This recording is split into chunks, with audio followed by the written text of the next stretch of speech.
네, 저는 오늘 여기 그린피스에서 활동하고 계신 아주 멋진 양현우 캠페이너님을 인터뷰하고자 왔습니다. 저는 삶은 에너지 뉴스레터 도라라고 합니다. 안녕하세요. 안녕하세요. 초대해 주셔서 감사합니다. 삶은 에너지 인터뷰에 와주셔서 정말 감사합니다. 저는 삶은 에너지의 에디터로 활동하고 있는 도라입니다. 도라요? 네, 도라. 아, 그 에디터 명이 도라인 거죠? 네, 도라. 아, 도라입니다. 뭐 뜻이 있으신가요? 따로 없는데 도라에몽에서 제가 도라에몽을 좋아해서 네. 도라. 그러시구나. 네. 네. 아, 반갑습니다. 저는 그린피스에서 기후에너지 캠페인으로 일하고 있는 양현호라고 합니다. 반갑습니다. 맞습니다. 여기 서촌이죠? 네, 동네가 좀 되게 좋아요. 동네도 고즈넉하고 좋은 것 같아요. 여기 카페 분위기도 되게 네, 여기가 비슷한 되게 레트로가 아닌 뉴트로 감성의 카페라고 하는데요. 장소가 되게 아늑하고 편안하고 좋은 분위기에서 오늘 인터뷰 잘 진행해 볼 수 있을 것 같아요. 네. 또 입고 오신 복장도 아, 저희 이민 가신 저희 고모가 또 생각이 나서 편하게 인터뷰할 수 있을 것 같아요. 감사합니다. 그러면 첫 번째 네. 질문을 시작해 보도록 하겠습니다. 네. 그린피스에서 일하고 계신데 그린피스에서 어떤 업무를 담당하고 계시는지 간략하게 소개 한번 부탁드릴게요. 지난 30년 동안 전 세계에 배출된 온실가스의 70%가 겨우 100개 기업이 배출을 했어요. 그러다 보니까 기후 문제를 해결하는 데 있어서 누구보다도 기업이 변해야 된다라고 저희는 생각을 하고 있습니다. 기업이 자신의 책임에 걸맞게 기후 변화에 훨씬 더 능동적으로 대처할 수 있도록 저희가 전 세계 55개 사무소와 같이 캠페인도 진행하면서 국내에 있는 여러 전문가들 그리고 시민분들과 같이 캠페인을 진행하고 있습니다. 그렇다면 혹시 그린피스에서 기업을 좀 변화시키기 위해 어떤 활동을 하셨는지 활동 조금만 소개해 주실 수 있으실까요? 제가 그린피스에 입사한 이후로 기업들이 기후위기 문제나 그리고 환경 문제 이런 데 얼마만큼 책임이 있는지 알리고 그에 상응하는 노력을 실제로 하고 있는지 그리고 살펴보면서 부족하다라고 하면 기업에게 더 변화를 촉구하는 그런 활동들을 주로 해왔었고요. 그래서 2021년을 되돌아봤을 때 그때 국내 10대 그룹을 대상으로 얼마만큼 기후위기 대응에 리더십을 발휘하고 있는지 이런 것들을 분석한 보고서도 발행을 했고 그리고 같은 해 12월에는 동아시아 저희 지역 다른 사무소들이 있어요. 그 사무소들과 같이 이 한중일 3개국의 주요 기업들의 기후위기 대응 성적을 또 한번 매겨보기도 했었고요. 이런 식으로 다양한 그 국내외 단체들 그리고 또 지역 사무소들과 협업하면서 때로는 평화적 직접 행동을 하기도 하고요. 그리고 비공개 로비 활동도 하면서 다양한 방식으로 기업들을 변화시키기 위해서 캠페인을 하고 있습니다. 저희 나라 기업 성적은 어떤가요? 우리나라 기업이 사실 되게 미진한 편이에요. 대부분 가장 낮은 등급인 F나 혹은 잘해봤자 D- 이 정도 성적밖에 되지 않아서 제가 비록 국제단체에서 일을 하고 있지만 또 동시에 또 한국 사람이잖아요. 그렇기 때문에 좀 그런 부분들이 많이 안타깝고 조금 더 분발하는 모습을 보였으면 좋겠다 그런 생각을 하고 있어요. 학교에서도 D나 F 맞으면 그쵸. 고개를 들고 다닐 수 없는데 한국인으로서 참 안타까운 것 같네요. 맞습니다. 그린피스 양현우 캠페이너님과 나눌 이야기가 벌써부터 기대가 되는데요. 본격적인 질문 지금부터 시작하도록 하겠습니다. 네. 다음 주제는 바로 아리백입니다.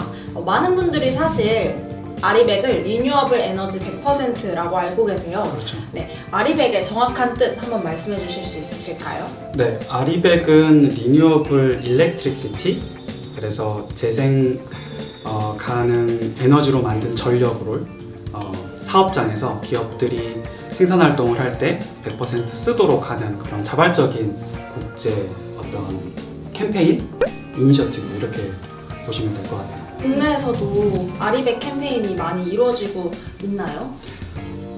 우리나라 기업들도 최근에 속속들이 아리백을 가입을 하고 있죠. 그래서 지금 지난주 정도 기준으로 해서 아마 27개 정도 기업이 우리나라 기업들이 아리백에 가입에 동참을 했고요. 계속해서 그런 움직임이 이어질 것 같아요. 하지만 한편으로는 이제 그 시기가 2050년으로 상당히 늦은 편이에요. 전 세계 그 아리백에 가입한 기업들의 평균 연도수가 몇 년인지 아세요? 몇 년도일까요? 잘 모르겠는데. 네, 2030년이거든요. 20년이나 되는 갭이 있죠. 또 사실 이 산업이라는 거는 거대한 이 가치 사슬망이라고 하잖아요. 물건을 납품하는 업체들까지 포함해서 최대한 더 빠른 시일 내에 아리백을 달성하도록 계속해서 저희는 캠페인을 해나갈 예정입니다. 우리나라는 해외 기업에 비해서 조금 부진하다고 생각되는 부분이 좀 있을 텐데요. 이유가 혹시 뭘까요? 기업들이 가장 많이 이야기하는 부분은 재생에너지가 충분하지 않다. 그러니까 쓸만한 충분한 시장에 재생에너지가 없다라는 게 첫 번째 이유고, 두 번째 이유는 그 재생에너지마저도 가격이 몹시 비싸다. 이런 이유를 기업들은 이제 이야기를 하고 있어요. 혹시 충분한 재생에너지 공급이 가능하게 하려면 무엇이 가장 필요하다고 생각하시는지 말씀해 주실 수 있으실까요? 네, 일단 정부 차원에서 보면은 재생에너지를 더 확대하는 정책이 필요하겠고요. 일단 분명 한국 정부가 재생에너지 정책에 대해서 전 세계 흐름과 거꾸로 가고 있는 측면이 분명히 있습니다. 그런데 이제 한 가지 안타까운 점은 우리나라의 많은 기업들이 해외에서는 실제로 아리백을 달성을 하고 있거든요. 해외 사업장 같은 경우에. 그 이유가 충분하기도 하고 저렴하기도 하기 때문이에요. 우리나라 상황과 반대죠. 그렇지만 이 재생에너지 정책에 있어서 기업들이 정부 탓만 하고 있을 수는 또 없어요. 기업이 분명히 우리나라에서 절반 이상의 전력을 쓰고 있고 그만큼 목소리가 큰 곳이기 때문에 정부를 대상으로 재생에너지를 더 빨리 늘려달라고 하는 그런 목소리를 내야 되고요. 지금 들어보니까 확실히 이렇게 전달을 하고 메시지를 이렇게 오늘 양현우 캠페이너님처럼 전하는 이런 전달자의 역할이 정말 중요한 것 같아요. 맞아요. 네. 일본 같은 경우에 상당히 보수적인 그 문화로 우리가 잘 알고 있죠. 상당히 기업이나 정치권도 우리나라랑 비슷하게 되게 보수적인 곳인데, 일본 같은 경우는 몇 년 전부터 기업들이 훨씬 정부를 압박하는 그런 활동들을 많이 하고 있어요. 저희는 이제 좀 그런 활동들을 일컬어서 정책 옹호 활동이라는 표현을 쓰고 영어로는 어드보카시 이런 말을 쓰는데요. 소니나 뭐 닛산, 파나소닉 이런 회사들을 비롯해서 일본의 200여 개나 되는 기업들이 일본 정부를 대상으로 성명서를 공식적으로 발표를 계속해서 하고 있어요.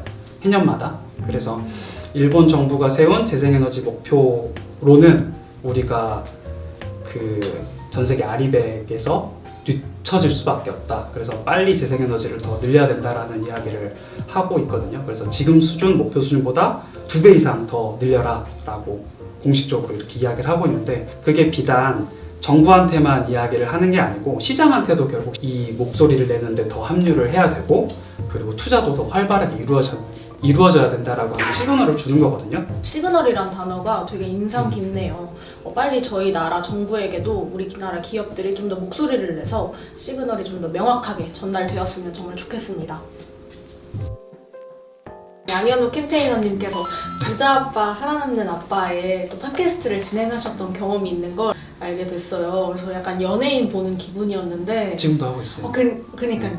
너무 감회가 다르네요. 어쨌든 네. 그 부자 아빠 살아남는 아빠에서 IRA 다루셨잖아요. 맞아요. 그 얘기를 조금 해볼까 해요. IRA가 뭔가요?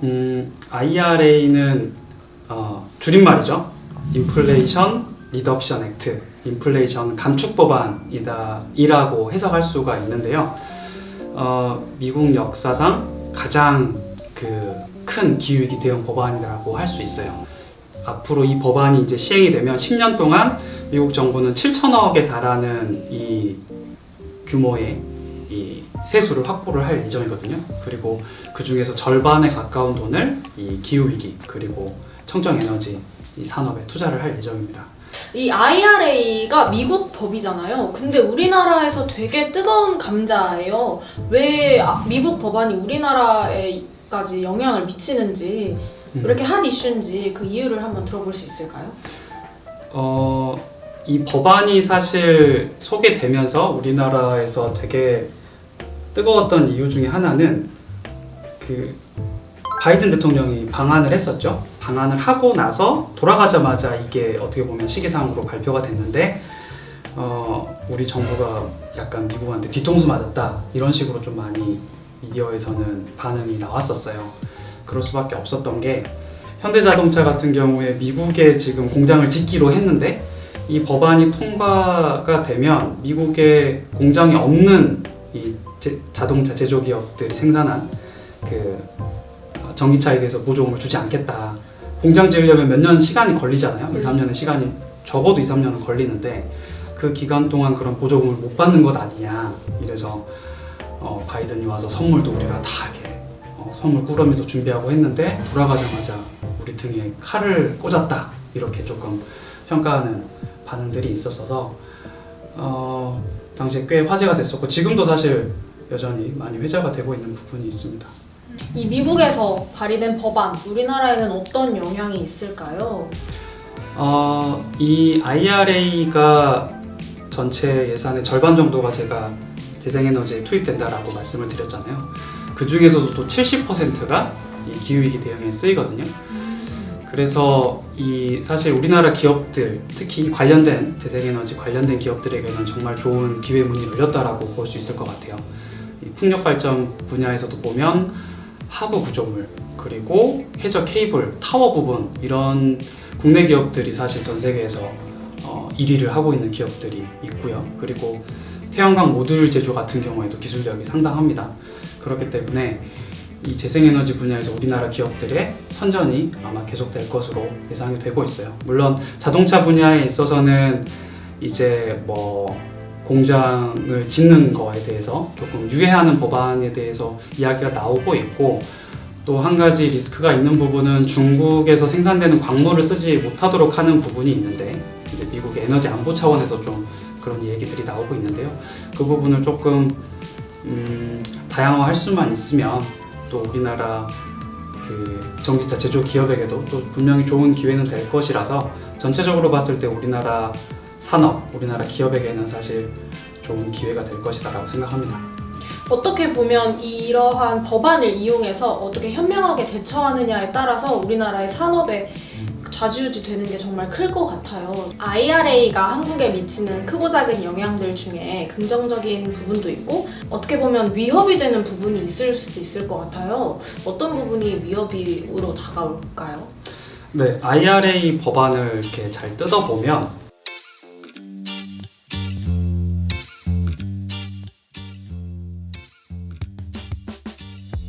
한국의 에너지 전환이 과연 청년들에게는 어떤 영향을 미칠까요? 그리고 또 기존의 종사자들에게는 어떤 영향이 있을까요? 저희가 좀 알아야 될 것 같아요. 네, 이제 내년부터 미국 내에 있는 재생에너지 그리고 환경 분야 일자리 수가 오일이나 가스 분야 일자리 수보다 더 많아질 거다, 오히려 역전될 거다라는 전망을 했어요.